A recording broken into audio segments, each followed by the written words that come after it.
ಧರ್ಮಸ್ಥಳ ಹಿಂದೂಗಳಿಗೆ ಸೇರಿದ ದೇವಸ್ಥಾನ. ಬಹುಶಃ ಇದರ ಬಗ್ಗೆ ಜನಪದೀಯ ದೈವಾರಾಧನೆ ಮತ್ತು ತುಳುನಾಡಿನ ಸಾಂಸ್ಕೃತಿಕ ವಿಚಾರದಲ್ಲಿ ಯಾವ ರೀತಿ ಅರ್ಥ ಆಗಬೇಕೆಂಬುದು ಜನರಿಗೆ ಅರ್ಥ ಆಗಬೇಕು. ಬಹುಶಃ ಇಷ್ಟರವರೆಗೆ ಜೈನರ ಆಡಳಿತದಲ್ಲಿರುವಂಥ ದೇವಸ್ಥಾನ ಎಂಬುದು ಎಲ್ಲರಿಗೂ ಒಂದು ರೀತಿಯ ಭ್ರಮೆ ಇತ್ತು.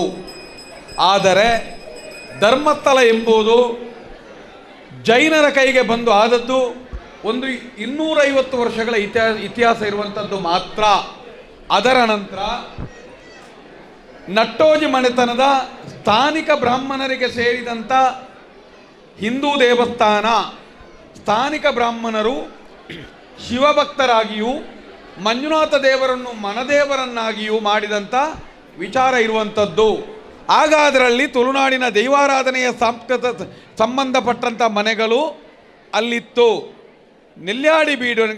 ನೆಲ್ಯಾಡಿಬೀಡು ಎಂಬುದು ಧರ್ಮಸ್ಥಳದ ಹತ್ತಿರದಲ್ಲಿರುವಂಥ ಇನ್ನೊಂದು ಜೈನ ಪರಂಪರೆಗೆ ಸೇರಿದಂಥ ಮನೆ. ಧರ್ಮಸ್ಥಳದ ಮೂಲ ಹೆಸರು ಕುಡುಮ ಎಂಬುದಾಗಿತ್ತು.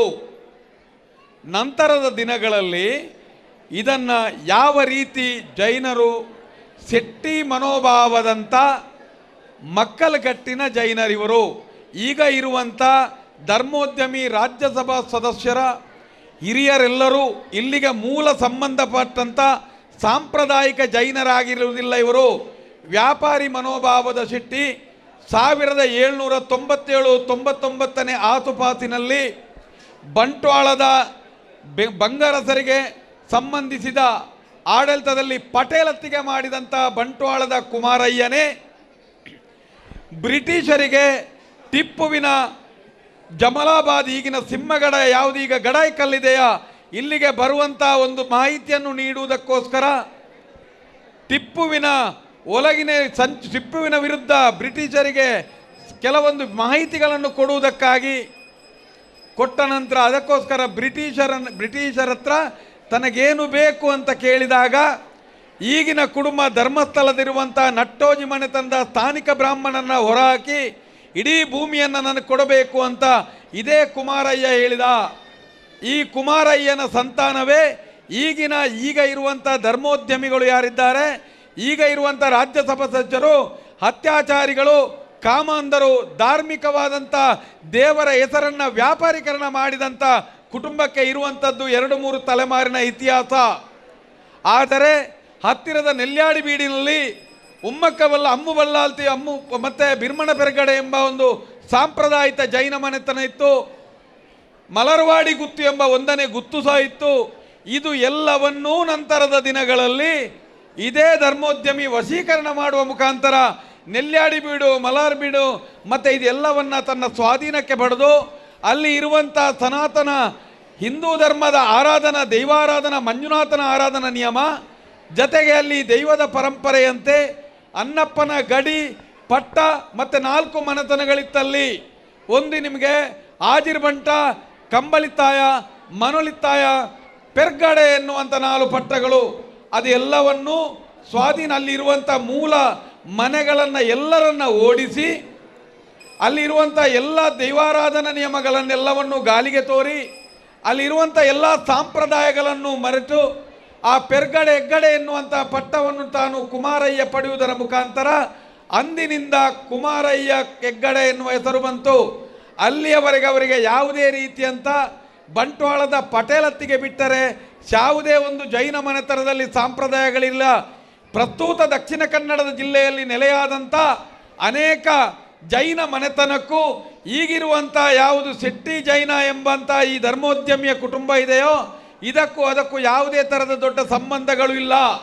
ಅದು ಎಲ್ಲವೂ ಅಲಿಯಕಟ್ಟಾದರೆ ಇಲ್ಲಿ ಎಲ್ಲವೂ ಮಕ್ಕಳಗಟ್ಟನ್ನು ಮಾಡಿ ತನ್ನ ಆಸ್ತಿ ಮಕ್ಕಳಿಗೆ ಬರಬೇಕೆಂಬಂಥ ಕುತಂತ್ರದಿಂದ ಅಂದು ಕುಮಾರಯ್ಯ ಮಾಡಿದಂಥ ವಿಚಾರವನ್ನೇ ಇವತ್ತಿನವರೆಗೆ ಇದು ಹಿಂದೂ ದೇವಸ್ಥಾನ ಅಲ್ಲ ಅಂತ ಹೈಕೋರ್ಟಿಗೆ, ಮಾನ್ಯ ಸುಪ್ರೀಂ ಕೋರ್ಟಿಗೆ ಇದು ಜೈನರಿಗೆ ಸಂಬಂಧಪಟ್ಟಂಥ ಟ್ರಸ್ಟ್, ಇದು ಮಂಜುನಾಥ ದೇವರ ಆರಾಧನೆಯಲ್ಲಿ ಯಾವುದೋ ಒಂದು ಹಿಂದೂಗಳಿಗೆ ಸಂಬಂಧ ಇಲ್ಲ ಎಂಬುದನ್ನು ಪ್ರಸ್ತುತ ಈಗ ಇರುವಂಥ ಧರ್ಮೋದ್ಯಮಿ ಬರಾದ ರೂಪದಲ್ಲಿ ಕೊಟ್ಟಂಥ ದಾಖಲೆಗಳನ್ನು ಮೊನ್ನೆ ಮಾನ್ಯ ಗಿರೀಶ್ ಮಟ್ಟಣ್ಣನವರು ನಿಮಗೆ ಸುಪ್ರೀಂ ಕೋರ್ಟ್ನ ವೆಬ್ಸೈಟಿಂದ ತೆಗೆಯುವುದರ ಮುಖಾಂತರ ಜನರಿಗೆ ಇಟ್ಟಿದ್ದಾರೆ.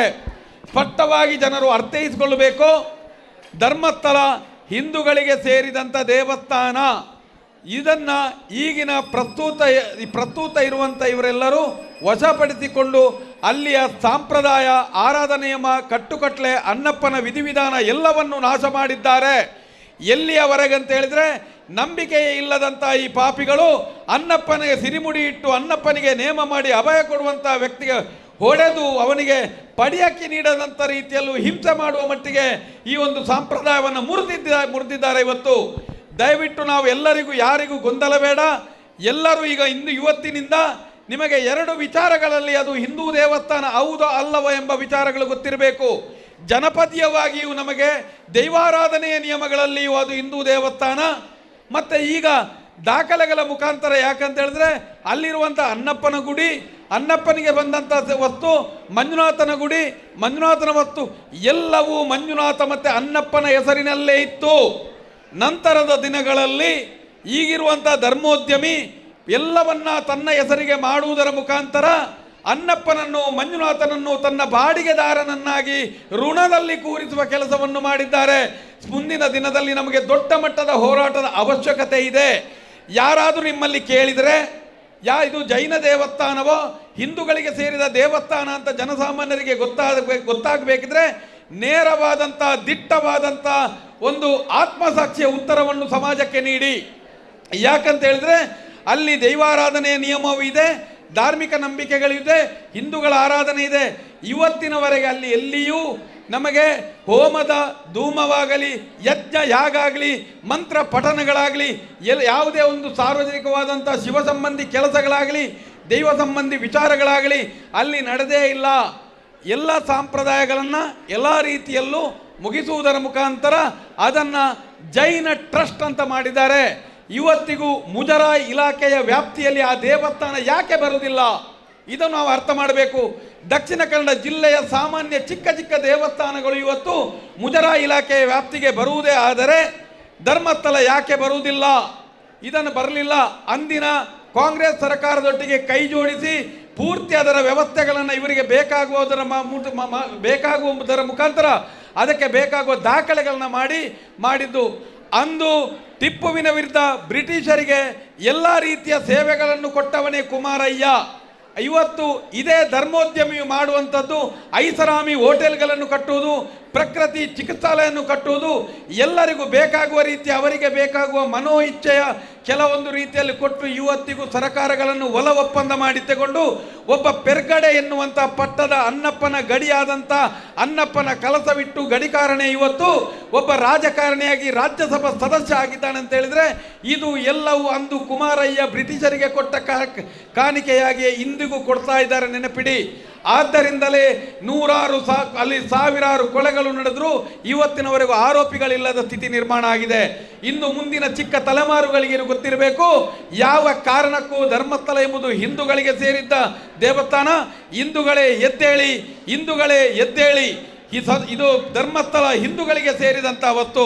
ಮುಂದೊಂದು ದಿನ ಎಲ್ಲರ ಇವತ್ತು ಹೋರಾಟದ ಫಲವಾಗಿ ಮುಂದೆ ದಿನ ಅದೇ ಅನ್ನಪ್ಪನಿಗೆ ನಡವಳಿ ಆಗುವುದರ ಮುಖಾಂತರ ಆ 4 ಮನೆತನಗಳಲ್ಲಿ ನಿಲ್ಲುವುದರ ಮುಖಾಂತರ ಅನ್ನಪ್ಪನಿಗೆ ಸ್ಥಾನಿಕ ಬ್ರಾಹ್ಮಣರಿಂದ ಪೂಜೆ ನಡೆಯುವಂಥ ಮೂಲಕ ಮತ್ತೊಮ್ಮೆ ಅಲ್ಲಿ ಅಂತ ಒಂದು ಇನ್ನು ಆ ಹಿಂದೂ ದೇವಸ್ಥಾನದ ದ್ರಾವಿಡ ಪರಂಪರೆ ಅನಾವರಣವಾಗಬೇಕಂತ ನಮ್ಮ ಇಚ್ಛೆ.